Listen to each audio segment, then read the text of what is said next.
నమస్తే, welcome to AV news. ముందుగా headlines.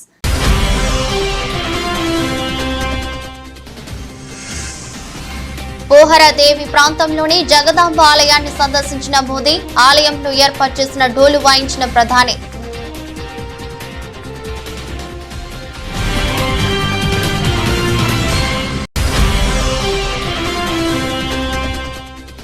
కొత్త స్పోర్ట్స్ పాలసీ ముసాయిదాపై చర్చించేందుకు అధికారులతో సీఎం సమావేశం. గచ్చిబౌలి స్టేడియంలో స్పోర్ట్స్ యూనివర్సిటీని ఏర్పాటు చేయాలని అధికారులను ఆదేశించిన సీఎం.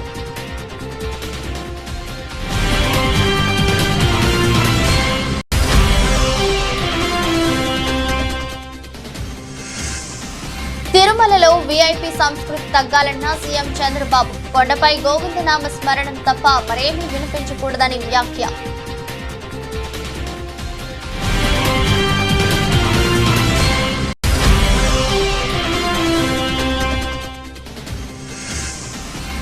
కొండా సురేఖపై నిప్పులు చెరిగిన జగదీష్ రెడ్డి. రాజకీయ నాయకులు కూడా సిగ్గుపడేలా సురేఖ వ్యాఖ్యలు ఉన్నాయని విమర్శ.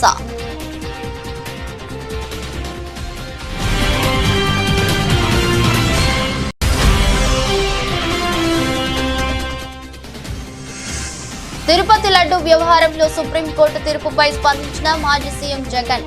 చంద్రబాబు నిజ స్వరూపాన్ని సుప్రీంకోర్టు ఎత్తి చూపిందని వ్యాఖ్య.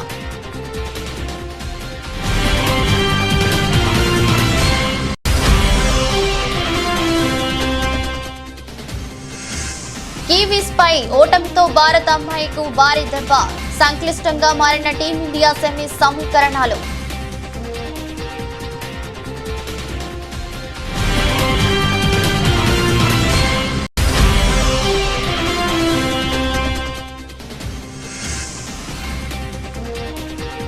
భారీ నష్టాల్లో స్టాక్ మార్కెట్. 2 రోజుల్లో 14 లక్షల కోట్ల నష్టం.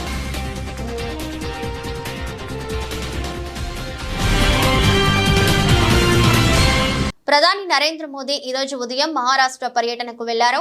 దీనిలో భాగంగా నాందేడ్ చేరుకున్న ఆయనకు బీజేపీ నేత అశోక్ చవాన్ స్వాగతం పలికారు.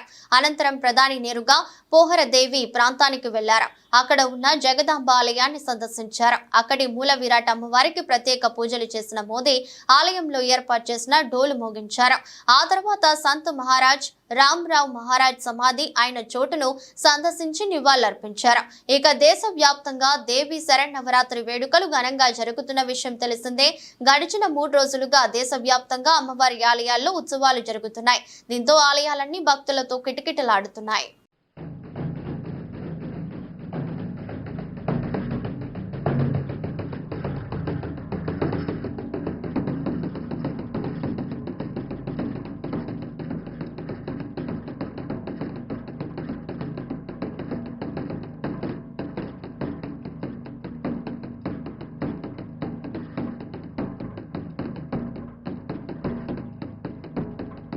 రాష్ట్ర ప్రభుత్వం కొత్తగా నెలకొల్పనున్న స్పోర్ట్స్ యూనివర్సిటీని గచ్చిబౌలి స్పోర్ట్స్ స్టేడియం ప్రాంగణంలోనే ఏర్పాటు చేయాలని సీఎం రేవంత్ రెడ్డి అధికారులను ఆదేశించారు.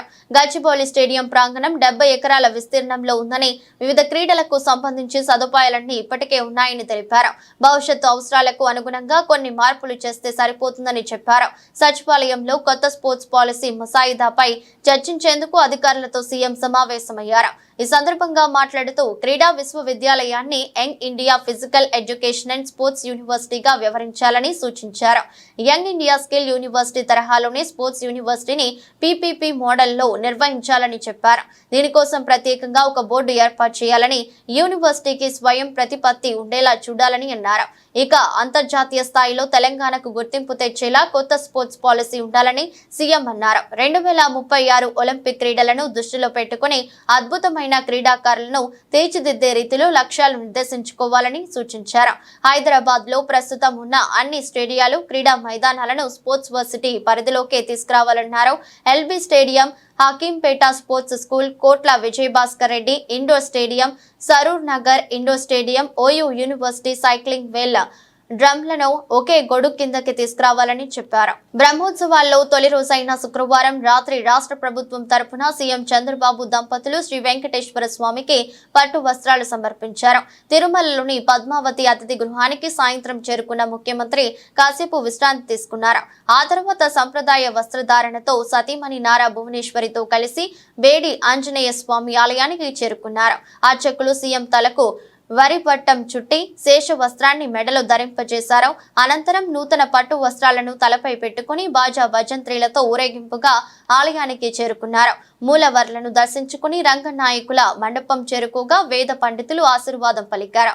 ఈ సందర్భంగా టీటీడీ ముద్రించిన 2025 నూతన సంవత్సర క్యాలెండర్ డైరీలను సీఎం ఆవిష్కరించారు. అనంతరం ఆయన వాహన మండపానికి చేరుకుని రాత్రి 9 గంటలకు పెద్ద శేష వాహనంలో పాల్గొని ఉత్సవమూర్తులను దర్శించుకున్నారు. కార్యక్రమంలో దేవాదాయ శాఖ మంత్రి ఆనం రామనారాయణ రెడ్డి తదితరులు పాల్గొన్నారు. రాష్ట్రంలో, దేశంలో, ప్రపంచంలో ఉండే హిందువులందరికీ కూడా అభినందనలు. ఈరోజే బ్రహ్మోత్సవ కార్యక్రమాలు ప్రారంభమైనాయి. ఈ బ్రహ్మోత్సవ కార్యక్రమాలు 9 రోజులు జరుగుతుంది. అనేక వాహనాల్లో స్వామివారు ఇక్కడంతా కూడా ఈ వీధుల్లో కూడా తిరిగే పరిస్థితి, ఊరేగింపు జరిపే పరిస్థితి వస్తుంది. ఒక పవిత్రమైన భావంతో ఇక్కడికి వచ్చే భక్తులే కాకుండా ప్రపంచం కూడా వాచ్ చేసే పరిస్థితిలో ఉన్నారు.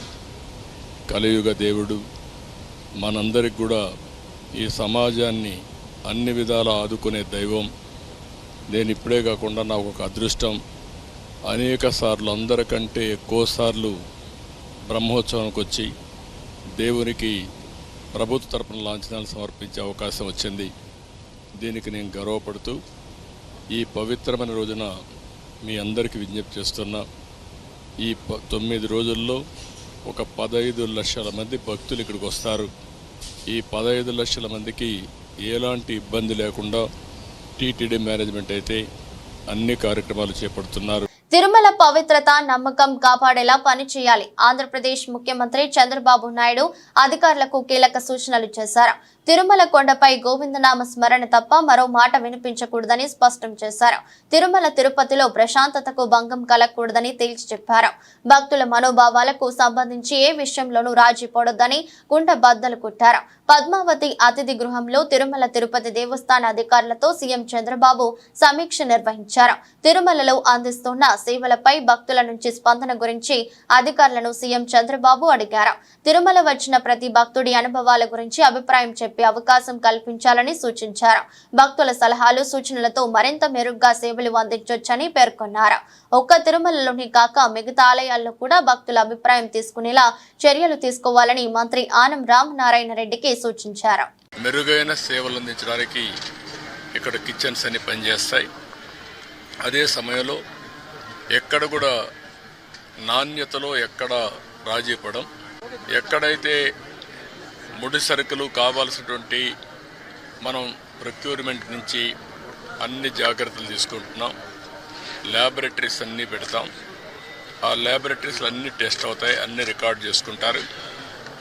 అదే సమయంలో ఇక్కడ ప్రాసెస్ కూడా one of the best recipe. Venkateswara Swamy దగ్గరుండే లడ్డు ప్రపంచంలో ఎక్కడ కూడా ఎవరు కూడా రిప్లికేట్ చేయలేకపోయారు, తయారు చేయలేకపోయారు. దానికంటూ ఒక పేటెంట్ కూడా ఉంది. చాలామంది ప్రయత్నం చేసి కూడా ఫెయిల్ అయ్యారు. అలాంటి పవిత్రమైన లడ్డుని కానీ, ఇక్కడుండే జిలేబీ కానీ, ఇక్కడుండే మైసూర్ పాక్ కానీ, దేనికి దానికి ఒక ప్రత్యేకత ఉంది. వడకు కూడా ఒక ప్రత్యేకత ఉంది. అలాంటి మళ్ళీ ఇవన్నీ కూడా టోటల్గా ప్రక్షాళన చేసి రాబోయే రోజుల్లో ఫీడ్బ్యాక్ కూడా తీసుకుంటాం. ఈ రోజు మీరు చూస్తే మంత్రి కొండా సురేఖ మాటలు ఆమె మానసిక స్థితిపై అనుమానాలు వచ్చేలా ఉన్నాయని మాజీ మంత్రి ఎమ్మెల్యే జగదీష్ రెడ్డి అన్నారు. స్థాయి లేని వారికి మంత్రి పదవి రావడంతో అడ్డగోలుగా మాట్లాడుతున్నారని దుయ్యబట్టారు. సురేఖ మాటలు సొంత పార్టీ నాయకులు సైతం సిగ్గుపడేలా ఉన్నాయని అన్నారు.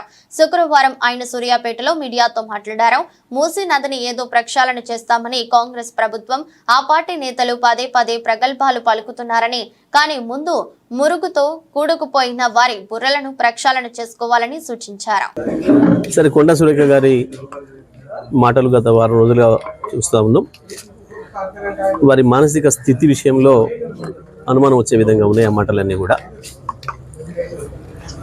ఒక మంత్రిగా అటువంటి మాటలు మాట్లాడతారు అని చెప్పి ఎవరు కూడా ఊహించారు. బహుశా అయితే ఆమెకు మంత్రి స్థాయి లేకుండా పెద్ద పదవి వచ్చిందని అనుకోవాలి, లేదా ఆమె మానసిక స్థాయి విషయంలో వాళ్ళ కుటుంబ సభ్యులు ఒకసారి ఆలోచన చేసుకోవాలి. ఈ మొత్తం ఎపిసోడ్ విషయానికి వస్తే ఇప్పటివరకు అసలు కేటీఆర్ అనబడే నాయకుడు ఈ ఎపిసోడ్లో ఎక్కడ కూడా లేడు. వాస్తవానికి కేటీఆర్ గారు బహుశా ఈ 3-4 నెలల్లో ఎప్పుడు కూడా కొండా సురేఖ గారి పేరు ఉచ్చరించినట్టు కూడా నేను ఇక్కడ వినలే. ఆమె పేరు కూడా ఎన్నడూ ఉచ్చరించలేదు. దాంట్లో మీరు వారి మీద ఎందుకు మాట్లాడుతుందో ఆమె చాలా ఆశ్చర్యంగా ఉంది. ఇది ప్రజలకు ఆశ్చర్యంగా ఉంది. సోషల్ మీడియాలో ఏదో ఆకతాయిలు ఏదో పోస్ట్ పెట్టినరు అని అంటే, సోషల్ మీడియాలో ఆకతాయిలు పోస్ట్ పెట్టడం అనేది మనం సోషల్ మీడియా యాక్టివ్ అయిన తర్వాత గత 10-12 సంవత్సరాలుగా చూస్తూనే ఉన్నాం. ఆ రకంగా మా మీద కూడా ఎన్నో పెట్టారు మా నాయకులు. కొన్నిటి మీద చర్యలు తీసుకోగలిగిన కాడ తీసుకున్నారు, లేదు తీసుకోలేని కాడ తీసుకోలేదు. అయినా మాకు అక్కర లేకపోయినప్పటికి కూడా మా హరీష్ రావు గారు స్పందించిండు, అది సరైనది కాదు అని చెప్పి అయిపోయింది మా పార్టీ నుంచి. కానీ ఇది స్పష్టంగా కొండా సురేఖ గారిది కాదు, ఇది వాళ్ళ నాయకుడు రేవంత్ రెడ్డి. ఎందుకంటే ఇటువంటి భాష వాడటం, ఈ రకంగా కుటుంబాన్ని నాశనం చేయడం అనే దుర్మార్గమైన పని తెలంగాణలో గతంలో ఎప్పుడూ లేదు. కేవలం రేవంత్ రెడ్డి పిసిసి అధ్యక్షుడైన తర్వాత మాత్రమే ప్రారంభమైంది. తిరుపతి లడ్డు కల్తీ వ్యవహారంలో సుప్రీంకోర్టు తీర్పు నేపథ్యంలో మాజీ ముఖ్యమంత్రి వైసీపీ అధ్యక్షుడు జగన్ మీడియా సమావేశం ఏర్పాటు చేశారు. చంద్రబాబు నిజ స్వరూపాన్ని సుప్రీంకోర్టు ఎత్తి చూపిందని అన్నారు. రాజకీయ దుర్బుద్ధితో ఎలా రెచ్చగొడుతున్నారో సుప్రీంకోర్టు అర్థం చేసుకుంది కాబట్టే దేవుణ్ణి రాజకీయాల్లోకి లాగొద్దు, రాజకీయ డ్రామాలు చేయొద్దు అని స్పష్టమైన వ్యాఖ్యలు చేసిందని వివరించారు. చంద్రబాబు స్వయంగా వేసుకున్న సిట్ను సైతం రద్దు చేసిందని తెలిపారు. లడ్డూలో జంతు కొవ్వు కలిసిందని ఆరోపించడం ద్వారా చంద్రబాబు తిరుమల పవిత్రతను, స్వామివారి విశిష్టతను మంటగలిపాడని, కోర్టులు సైతం చంద్రబాబుకు మొట్టికాయలు వేశాయని విమర్శించారు. కోట్లాది భక్తుల మనోభావాలను దెబ్బతీస్తూ చంద్రబాబు పద్ధతి ప్రకారం అబద్ధాలు ఆడాడని, చంద్రబాబు స్వయంగా నియమించుకున్న టీటీడీ ఈవోనే చంద్రబాబు మాటలకు విరుద్ధంగా లడ్డూలపై ప్రకటన చేశాడని జగన్ వెల్లడించారు. ఇన్ని ఆధారాలు కనిపిస్తుంటే ఎవరైనా కొద్దో గొప్ప సిగ్గుపడతారని, దేవుడి విషయంలో ఇలా తప్పుడు ప్రచారం చేస్తున్నందుకు భయం భక్తి ఉన్న వ్యక్తి అయితే అతడిలో పశ్చాత్తాపం అనేది రావాలని పేర్కొన్నారు. ప్రజలకు క్షమాపణ చెప్పేందుకు ముందుకు రావాలని అన్నారు. కానీ చంద్రబాబు ఎలాంటి వాడంటే పశ్చాత్తాపం ఉండదు, దేవుడంటే భయం ఉండదు, భక్తి ఉండదు అని జగన్ వ్యాఖ్యానించారు. అసలు నెయ్యి వాడనే లేదని టీటీడీ స్వయంగా చెప్పారు కదా. అలాంటప్పుడు లడ్డూ ప్రసాదంలో జంతు కొవ్వు ఉందని ముఖ్యమంత్రి ఎలా చెబుతారు? ఆధారాలు లేకపోయినా రాజ్యాంగ పదవిలో ఉన్న సీఎం మీడియా ముందు అలా ఎలా మాట్లాడతారు? ఒకవైపు విచారణ జరుగుతూ ఉండగా ఆ వాక్యాలతో సిట్ దర్యాప్తు ప్రభావితం కాదా? తమ నివేదిక తప్పు కూడా కావచ్చు అని స్వయంగా ఎన్డీడీబీ రిపోర్ట్లోనే రాశారు కదా. ఎన్డీడీబీ నివేదికపై సెకండ్ ఒపీనియన్ ఎందుకు తీసుకోలేదు? అదొకటే కాదు కదా, దేశంలో ఎన్నో ల్యాబ్లు ఉన్నాయి కదా. ముఖ్యమంత్రి ప్రకటనకు పూర్తి విరుద్ధంగా ఈఓ ప్రకటన ఉంది. కల్తీ నెయ్యి విషయంలో టీటీడీ వైఖరి చాలా స్పష్టంగా ఉంది. సీఎం చేసిన ప్రకటనలకు ఎలాంటి ఆధారాలు లేవు. దర్యాప్తు ఆదేశించినప్పుడు పదాల గారడి ఎంత మాత్రం అవసరం లేదు. ఎన్డీడీబీ నివేదిక జూలైలో వస్తే దానిపై ముఖ్యమంత్రి సెప్టెంబర్లో ఎందుకు మాట్లాడినట్టు? జూలైలో నివేదిక వస్తే అప్పుడే ఎందుకు మాట్లాడలేదు? పైగా లడ్డూ తయారీలో వాడే నెయ్యిలో జంతువుల కొవ్వు కలిపారంటూ ముఖ్యమంత్రి ప్రకటన చేశారు. అసలు ఆ ప్రకటన చేయడానికి ముఖ్యమంత్రి వద్ద ఉన్న ఆధారాలు ఏమిటి? ఆ లడ్డూను పరీక్ష కోసం సెకండ్ ఒపీనియన్ లో భాగంగా వేరే ల్యాబ్కు ఎందుకు పంపలేదు? మీడియాతో మాట్లాడడానికి ముందు లడ్డూలను పరీక్షించడం సరైందని సీఎం భావించలేదా? అసలు బహిరంగ ప్రకటన ఎందుకు చేయాలి? బాధ్యతాయుతమైన పదవిలో ఉన్నవారు అలాంటి ప్రకటనలు చేయొచ్చా? దానివల్ల సిట్ దర్యాప్తు ప్రభావితం కాదా? అది కోట్ల మంది ప్రజల మనోభావాలు దెబ్బతీస్తుందని తెలియదా?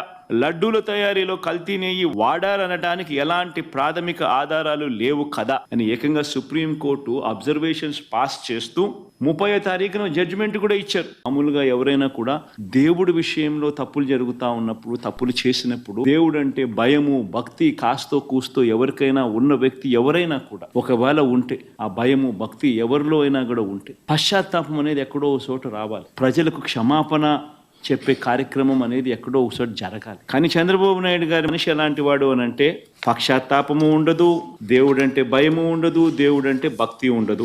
తిరుపతి వారాహి సభలో డిప్యూటీ సీఎం పవన్ కళ్యాణ్ సనాతన ధర్మం గురించి మాట్లాడటంపై వైసీపీ అధినేత జగన్ స్పందించారు. అసలు ఈ మనిషికి సనాతన ధర్మం అంటే ఏమిటో తెలుసా అని ఎత్తిపొడిచారు. నువ్వు ఆ కూటమిలో ఉన్నావు, నీ కళ్ళ ఎదుటే చంద్రబాబు ఈ తప్పు చేశాడు, అది తప్పు అన్న విషయం నీకే కాదు 6 ఏళ్ల పిల్లాడికి కూడా అనిపిస్తుంది. తిరుమల పవిత్రతను తగ్గిస్తూ, వెంకటేశ్వర స్వామి లడ్డు విశిష్టతను తగ్గిస్తూ కోట్లాది మంది ప్రజల మనోభావాలను దెబ్బతీసేలా వారి మనస్సుల్లో అనుమానాన్ని సృష్టించడం నీ కళ్ళ ఎదుటే జరుగుతోంది కదా. అందులో నువ్వు కూడా భాగమయ్యావు. ఆ అబద్ధాలకు రెక్కలు కట్టావు. నువ్వే దుష్ప్రచారం చేస్తూ ముందుకు వెళుతున్నావు. అలాంటి నువ్వు సనాతన ధర్మం గురించి మాట్లాడుతున్నావు. ఏదైనా తప్పు జరిగినప్పుడు దాన్ని మనం ఎత్తి చూపకుండా గుడ్డిగా దాన్ని సమర్థిస్తూ సనాతన ధర్మం గురించి మాట్లాడటం ఎంతవరకు సబబు అని అడుగుతున్నా అంటూ జగన్ వ్యాఖ్యానించారు. వెంకటేశ్వర స్వామి భక్తుల మనసుల్లో ఒక అనుమానం క్రియేట్ చేయడం, దానివల్ల అపవిత్రత తిరుమల తిరుపతి దేవస్థానానికి, తిరుమల తిరుపతి లడ్డు విశిష్టతకు తగ్గిస్తూ జరిగినప్పుడు అందులో నువ్వు కూడా భాగమై, నువ్వు కూడా అది అబద్ధం అని తెలిసి, నువ్వు కూడా ఆ అబద్ధానికి రెక్కలు కట్టి, నువ్వు కూడా అదే దుష్ప్రచారాన్ని చేయడంలో నువ్వే అడుగులు ముందుకు వేస్తా ఉన్నప్పుడు ఎక్కడ సనాతన ధర్మం గురించి నువ్వు మాట్లాడతావు? ఏదైనా కానీ తప్పు చేసినప్పుడు ఆ తప్పును మనం ఎత్తి చూపలేకపోతే, ఆ తప్పును గుడ్డిగా సమర్థించడం మొదలుపెడితే, అందులో దేవుని విషయంలో సనాతన ధర్మం అని చెప్పి మనం చెప్పుకోవడం ఎంత మటుకు ధర్మం?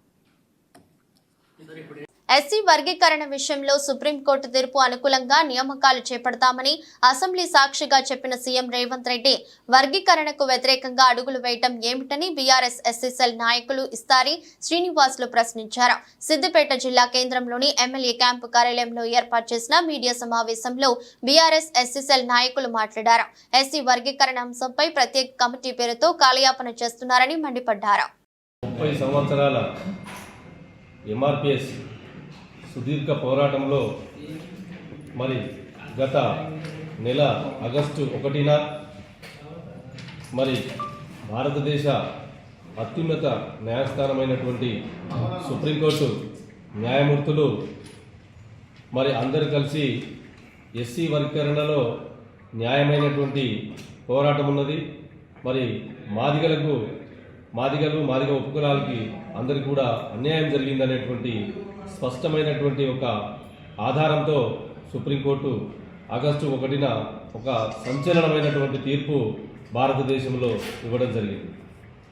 ఆ తీర్పు వచ్చిన పిదప మరి రాష్ట్ర ముఖ్యమంత్రి రేవంత్ రెడ్డి గారు అసెంబ్లీలో ఉండి ఆ తీర్పును మేము స్వాగతిస్తూ ఉన్నాం, ఆ తీర్పులో మరి కట్టుబడి ఉండి మాదిగలకు జరిగినటువంటి ఆ అన్యాయానికి మేము ఇప్పుడు కూడా జరగకుండా చేస్తామని చెప్పి ఒక ఆయన ప్రకటన చేయడం జరిగింది.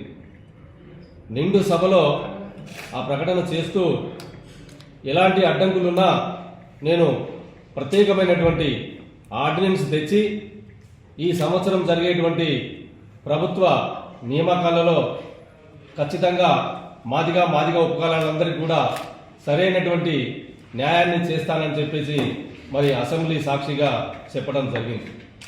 మరి దాన్ని దృష్టిలో పెట్టుకొని మా గౌరవ మందకృష్ణ మాదిగ గారు అదే నెలలో ఆగస్టు 24వ తారీఖున మరి మాదిగ ఎమ్మెల్యేలు, మాదిగ మంత్రి అయినటువంటి శ్రీ దామోదర్ రాజనరసింహ గారిని తీసుకొని వెళ్ళి మరి అదే ముఖ్యమంత్రి గారికి మరి మీరు ఆర్డినెన్స్ తెస్తామని చెప్పారు కాబట్టి త్వరితగతిన ఇలాంటి ఆర్డినెన్స్ తెచ్చి వచ్చే ఈ నియామకాలలో మాదిగ ఉపకులాలందరికీ కూడా న్యాయం జరగాలని చెప్పేసి విన్నపం చేయడం జరిగింది. రాష్ట్ర ముఖ్యమంత్రి నారా చంద్రబాబు నాయుడు ఉండవల్లిలోని నివాసంలో రాష్ట్ర ప్రభుత్వం ధాన్యం సేకరణపై తీసుకుంటున్న విధి విధానాలపై సమీక్ష నిర్వహించారు. సమావేశంలో పౌర సరఫరాల శాఖ మంత్రి నాదెండ్ల మనోహర్, ఉన్నతాధికారులు ఉన్నారు. కానూరు రోడ్ సివిల్ సప్లై భవన్లో రైతు సంఘాలతో రైస్ మిల్లర్ల అసోసియేషన్ సంఘాలతో కేంద్ర ప్రభుత్వం కొత్తగా రూపొందించిన విధి విధానాలపై సదస్సు ఏర్పాటు చేశారు. ఖరీఫ్ లో తీసుకోవాల్సిన చర్యలపై, అదేవిధంగా ప్రభుత్వం నుంచి సహాయ సహకారాలు అంశాలపై అవగాహన కల్పించారు. ఈ కార్యక్రమంలో సివిల్ సప్లై శాఖ మంత్రి Nadendla Manohar, commissioner Veera Pandian, IAS civil supply corporation managing director Manzeer పాల్గొన్నారు. రైతు సంఘం నాయకులతో, అదేవిధంగా రైస్ మిల్లర్ల సంఘ నాయకులతో చర్చించి వారి నుంచి ఉన్న సమస్యలు తెలుసుకుని వారికి అవగాహన కల్పించారు. అదేవిధంగా కమిషనర్ గారు చాలా ఆయనకున్న అవగాహనతోటి చాలా లోతుగా మీతో ప్రస్తావించి చెప్పారు. కొన్ని స్టాండర్డ్ ప్రాక్టీసెస్ మనం ఏర్పాటు చేసుకోవాల్సిన అవసరం గతంలో కూడా మీరు చూశారు. స్మూత్ గా నడవాలి మనం ఈ ప్రక్రియలో అంటే కొంతవరకు మీకు కూడా పూర్తి అవగాహన ఉంది దాని గురించి. మొట్టమొదటిసారి ఈ ప్రభుత్వం వచ్చిన తర్వాత ఈ ఖరీఫ్ మాసంలో సిద్ధమవుతున్నాం కాబట్టి నేను మిమ్మల్ని అందరినీ కోరేది ఏంటంటే, గతంలో మేము చూసాం, మేము కూడా తిరిగాం. ప్రతిపక్షంలో ఉన్నప్పుడు క్షేత్రస్థాయిలో రైతు ఏ విధంగా నలిగిపోయాడు, ప్రభుత్వం తీసుకున్న కొన్ని మూర్ఖమైన నిర్ణయాల వల్ల ఇబ్బందికరమైన పరిస్థితులు క్షేత్రస్థాయిలో చాలా ఖచ్చితంగా ఉంటాయి రైతుకి. అది మీరందరూ కూడా చూశారు. అది అంతిమంగా మీ పైన పడింది, దళారుల పైన పడింది, చివరికి ప్రభుత్వం పైన కూడా పడింది ఆ విమర్శ. సమంత నాగ చైతన్య విడాకులు, నాగార్జునపై మంత్రి కొండా సురేఖ వ్యాఖ్యలపై ప్రముఖ సినీ నటుడు, రచయిత పోసాని కృష్ణమురళి స్పందించారు. జెంటిల్మెన్ నాగార్జున కుటుంబానికి కొండా సురేఖ ఇప్పటికైనా క్షమాపణలు చెప్పాలని డిమాండ్ చేశారు. కొండా సురేఖ తనకు 30 ఏళ్లుగా తెలుసునని, ఆమె మంచి మనిషి అని, కానీ నాగార్జునపై ఎందుకు నోరు జారారో తెలియదన్నారు. నాగార్జున ఎవరికి హాని చేసే వ్యక్తి కాదని, అలాంటి మంచి వ్యక్తిపై మాట్లాడటం సరికాదన్నారు. రకుల్ ప్రీత్ సింగ్ కు పెళ్లై ముంబైలో ఉంటుందని, ఆమె గురించి మాట్లాడటం సరికాదన్నారు. ఈ రోజు మీడియాతో మాట్లాడుతూ సినిమా పరిశ్రమ కోసం తాను ప్రతిసారి ముందుకు వచ్చానన్నారు. సినీ కళామ తల్లి తన కన్న తల్లి వంటిదన్నారు. తాను ఎప్పుడు న్యాయం వైపే ఉంటానన్నారు. నాగార్జున కుటుంబంపై జరిగిన ఈ మాటల దాడిని పరిశ్రమలో అందరూ ఖండించారని, కానీ బాలకృష్ణ కుటుంబం మాత్రం స్పందించలేదని విమర్శించారు. ఆడపిల్లలకు కడుపైన చెయ్యాలి, ముద్దు అయినా పెట్టాలి అన్న బాలకృష్ణ నుంచి మనం క్షమాపణ కోరగలమా అని ప్రశ్నించారు. అన్నెసరీగా, అకారణంగా ఒక అన్నెసరీ కామెంట్ వచ్చింది, అది రాకూడదు. నాకు తెలిసి కొండా సురేఖ మేడం నాకు 25 ఏళ్ళు తెలుసు. వాళ్ళ మొత్తం మురళి గారు కూడా మంచి మనిషి. కొండా సురేఖ గారు రియల్లీ ఐమ్ టెల్లింగ్ యూ, చాలా హంబుల్గా ఎప్పుడు నవ్వుతూ ఉంటుంది, ఫ్రెండ్లీగా కూడా చాలా మంచి ఆమె. మరి ఎందుకు నోరు జారిందో అది ఆ మేడమే ఆలోచించుకోవాలి. బట్ జారిన అన్బేరబుల్ కామెంట్, అది చాలా తప్పు. మేడం మీరంటే నాకు చాలా గౌరవం. ఎందుకంటే ఎవరైతే మీరు కామెంట్ చేశారో, నాగార్జున చాలా హంబుల్ మ్యాన్, చాలా ఫ్రెండ్లీ నేచర్. నాకు 40 ఏళ్ళ నుంచి తెలుసు నాగార్జున గారు. ఎవ్వరికి హామ్ చేసే మనిషి కాదు. అలాంటి మంచి మనిషిని కమెంట్ చేయటం, అలాగే రకుల్ ప్రీత్ గురించి కామెంట్ చేయటం. ఆమెకి పెళ్ళయింది, పాపం పెళ్ళయింది, ఎక్కడో బొంబాయిలో ఉంటుంది. మీరన్న ప్రతి వర్డ్ వాళ్ళు క్రైమ్ లైక్ ఎనీథింగ్. ఒకసారి కన్సోల్ చేయండి, ఒకసారి ప్రెస్కే రండి. ఆ ఆడవాళ్ళని నా సోదరి సమానుడు అనండి, నాగార్జున బాబుని నా సోదరి సమానుడు అనండి. సింప్లీ హంబుల్గా ఐఎమ్ సో సారీ నాగార్జున, ఆవేశంగా అన్నాను, అప్రయత్నంగా అన్నాను, ఐఎమ్ ఎక్స్ట్రీమ్లీ సారీ. ఒక్క మాట అనండి. యు ఆర్ గుడ్ లేడీ, నాకు తెలుసు, అందుకే మిమ్మల్ని రిక్వెస్ట్ చేస్తున్నాను. సకల జీవరాశికి ఆహారం ప్రసాదించే అన్నపూర్ణాదేవిగా 3వ రోజు దుర్గమ్మ భక్తులకు దర్శనమిస్తున్నారు. సాక్షాత్తు పరమేశ్వరుడికే భిక్ష పెట్టిన అన్నపూర్ణాదేవిని ధ్యానిస్తే ధన ధాన్య వృద్ధి, ఐశ్వర్య సిద్ధి కలుగుతుంది. లోకంలో జీవుల ఆకలిని తీర్చడం కన్నా మించినది ఇంకేమీ లేదన్నదే ఈ అలంకారం వెనుకున్న ఆంతర్యం. విజయవాడ ఇంద్రకీలాద్రిపై దేవి శరన్నవరాత్రి మహోత్సవాలు అంగరంగ వైభవంగా జరుగుతున్నాయి. ఉత్సవాలలో 3వ రోజు జగన్మాత దుర్గమ్మ అన్నపూర్ణాదేవిగా భక్తులకు దర్శనమిస్తున్నారు. ఉదయం 4 గంటలకు స్నపనాభిషేకం అనంతరం అమ్మవారి దర్శనానికి భక్తులకు దర్శనమిస్తున్నారు. సకల జీవరాశికి ఆహారం ప్రసాదించి అన్నపూర్ణాదేవిని దర్శించుకుంటే ఆకలి దప్పులు ఉండవని, ప్రాణకోటికి జీవనాధారం అన్నం, అందుకే అన్నాన్ని పరబ్రహ్మ స్వరూపం అంటారు. సాక్షాత్తు పరమేశ్వరుడికే భిక్ష పెట్టిన అన్నపూర్ణాదేవిని ధ్యానిస్తే ధన ధాన్య వృద్ధి, ఐశ్వర్య సిద్ధి కలుగుతుంది. లోకంలో జీవుల ఆకలిని తీర్చడం కన్నా మించినది ఇంకేమీ లేదన్నదే ఈ అలంకారం వెనుకున్న అంతర్యం. ఈ రోజు అన్నపూర్ణాదేవికి గంధం లేదా పసుపు రంగు వస్త్రాన్ని సమర్పిస్తారు. ఈ రంగులు ఇచ్చేందుకు ప్రతీక. ఈ రోజు అమ్మవారికి గారెలు, క్షీరాన్నం, దధ్యోజనం నివేదిస్తారు. ఈ రూపంలో ఉన్న శక్తి రూపాన్ని అర్చిస్తే బుద్ధి వికాసం, సమయస్ఫూర్తి, బుద్ధి కుశలత కలుగుతాయి. హర్యానాలో అసెంబ్లీ ఎన్నికల పోలింగ్ కొనసాగుతోంది. మొత్తం 90 అసెంబ్లీ స్థానాలకు ఒకే విడతలో పోలింగ్ నిర్వహిస్తున్నారు. ఉదయం 7 గంటలకు ప్రారంభమైన ఓటింగ్ సాయంత్రం 6 గంటల వరకు కొనసాగనుంది. సామాన్య ప్రజలతో పాటు పలువురు ప్రముఖులు ఉదయం నుంచే పోలింగ్ కేంద్రాల దగ్గర బారులు తీరి తమ ఓటు హక్కును వినియోగించుకుంటున్నారు. కేంద్ర మంత్రి మనోహర్ లాల్ ఖట్టర్, మాజీ రెజ్లర్, కాంగ్రెస్ అభ్యర్థి వినేష్ ఫోగాట్, హర్యానా ముఖ్యమంత్రి నయూబ్ సింగ్ సైని సహా పలువురు ఓటు వేశారు. ఇక ఇటీవలే జరిగిన పారిస్ ఒలింపిక్స్ క్రీడల్లో డబుల్ పతాకాలు సాధించిన స్టార్ షూటర్ మను బకార్ తొలిసారి ఓటు హక్కు వినియోగించుకున్నారు. షుజర్లోని ఓ పోలింగ్ కేంద్రంలో ఉదయమే ఓటు వేశారు. ఈ సందర్భంగా ప్రజాస్వామ్య పండుగలో పాల్గొనాలని దేశ యువతకు పిలుపునిచ్చారు. నేను ఓటు హక్కు వినియోగించుకోవడం ఇదే తొలిసారి. చిన్న అడుగులే పెద్ద లక్ష్యాలను చేరుకుంటాయి. దేశ యువతగా ఓటు వేయటం మనందరి బాధ్యత. ప్రతి ఒక్కరూ ఓటు వేసి ప్రజాస్వామ్య పండుగలో భాగస్వామ్యం కావాలని పిలుపునిచ్చారు. ఎన్నో ఆశలతో టీ20 ప్రపంచ కప్ కోసం యుఏఈలో అడుగుపెట్టిన భారత మహిళా క్రికెట్ జట్టుకు ఆదిలోనే భారీ దెబ్బ తగిలింది. శుక్రవారం న్యూజిలాండ్తో జరిగిన మ్యాచ్లో టీమిండియా ఘోర పరాజయం పాలైంది. దీంతో భారత మహిళా క్రికెట్ జట్టు కష్టాల్లో పడింది. దుబాయ్ ఇంటర్నేషనల్ స్టేడియంలో జరిగిన ఈ మ్యాచ్లో ఇండియాను కివీస్ ఏకంగా 58 పరుగుల తేడాతో ఓడించింది. ఈ ఓటమి భారత సెమీఫైనల్ ఆశలపై నీళ్లు చల్లింది. దీంతో తన తర్వాత 3 మ్యాచ్ల్లో టీమిండియా తప్పక గెలవడంతో పాటు మంచి నెట్ రేట్ ను కలిగి ఉండాల్సిన పరిస్థితి ఏర్పడింది. అప్పుడే భారత జట్టు ఇతర జట్ల సమీకరణాలపై ఆధారపడకుండా నేరుగా సెమీస్ కు చేరుతుంది. లేని పక్షంలో గ్రూప్ దశ నుంచే ఇంటి ముఖం పట్టాల్సి ఉంటుంది. ఇలా ఈ ఒక్క ఓటమితో భారత్ సెమీస్ అవకాశాలు సంక్లిష్టమయ్యాయి. ఇక గ్రూప్ ఏలో ఉన్న జట్లలో ఆస్ట్రేలియాతో భారత జట్టు గెలవడం అనేది చాలా కష్టం. ఇప్పటికే న్యూజిలాండ్ తో జరిగిన మ్యాచ్ లో భారీ ఓటమితో భారత రన్ రేట్ దారుణంగా 2.900గా ఉంది. దీంతో టీమిండియా ఇప్పుడు పాయింట్ల పట్టికలో ఆఖరి స్థానంలో ఉంది. భారత సెమీస్ చేరాలంటే తన తరువాతి 2 మ్యాచ్ల్లో పాకిస్తాన్, శ్రీలంకలను మంచి రన్ రేట్ తో ఓడించాలి. తద్వారా టీమిండియా ఖాతాలో 4 పాయింట్లు చేరడంతో పాటు మంచి రన్ రేట్ కూడా ఉంటుంది. ఇక 6 సార్లు టీ20 ఛాంపియన్ గా నిలిచిన ఆస్ట్రేలియాతో భారత్ తన చివరి గ్రూప్ స్టేజ్ మ్యాచ్ ఆడనుంది. ఒకవేళ ఈ మ్యాచ్ లో ఆసీస్ ను ఓడిస్తే మనకు ఇంకా పెద్ద ప్లస్ అవుతుంది. ఒకవేళ ఆస్ట్రేలియా చేతిలో ఓడిపోతే న్యూజిలాండ్ తమ మిగిలిన 3 మ్యాచ్ల్లో 2 మ్యాచ్లోనైనా పరాజయం పొందాలి. అప్పుడు సమీకరణం మెరుగైన రన్ రేట్ కారణంగా భారత్ కు సెమీఫైనల్ చేరే అవకాశం ఉంటుంది. దేశీయ స్టాక్ మార్కెట్ శుక్రవారం భారీ నష్టాల్లో ముగిసింది. మిడిల్ ఈస్ట్ లో ఉద్రిక్తతల నేపథ్యంలో అంతర్జాతీయ మార్కెట్లు నష్టపోయాయి. ఈ ప్రభావం భారత మార్కెట్ పై పడింది. స్టాక్ మార్కెట్ వరుసగా 5వ రోజు నష్టపోయింది.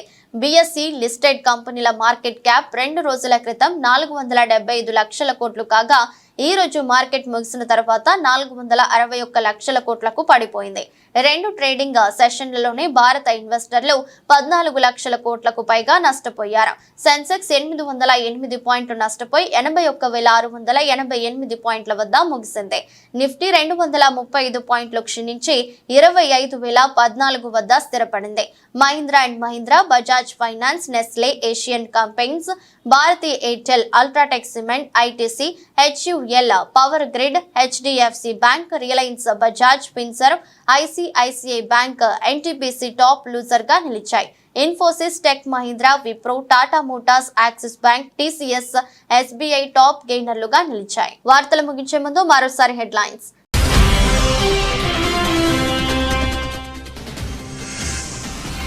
పోహరాదేవి ప్రాంతంలోని జగదాంబ ఆలయాన్ని సందర్శించిన మోదీ, ఆలయంలో ఏర్పాటు చేసిన డోలు వాయించిన ప్రధాని.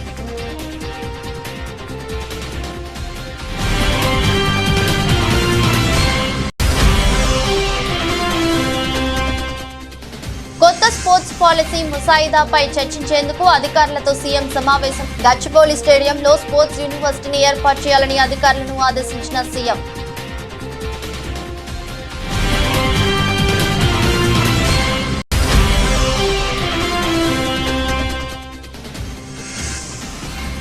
తిరుమలలో వీఐపీ సంస్కృతి తగ్గాలన్న సీఎం చంద్రబాబు. కొండపై గోవిందనామ స్మరణం తప్ప మరేమీ వినిపించకూడదని వ్యాఖ్య.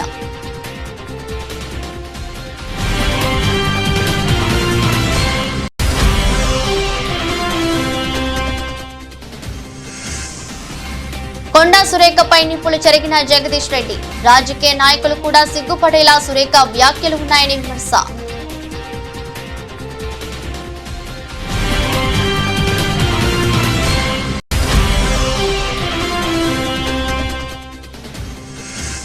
తిరుపతి లడ్డు వ్యవహారంలో సుప్రీంకోర్టు తీర్పుపై స్పందించిన మాజీ సీఎం జగన్. చంద్రబాబు నిజ స్వరూపాన్ని సుప్రీంకోర్టు ఎత్తి చూపిందని వ్యాఖ్య.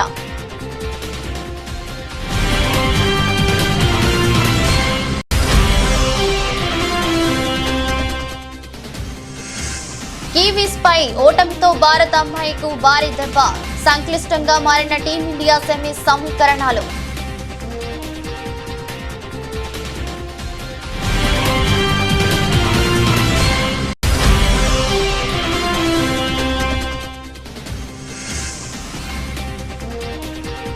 భారీ నష్టాల్లో స్టాక్ మార్కెట్. 2 రోజుల్లో 14 లక్షల కోట్ల నష్టం.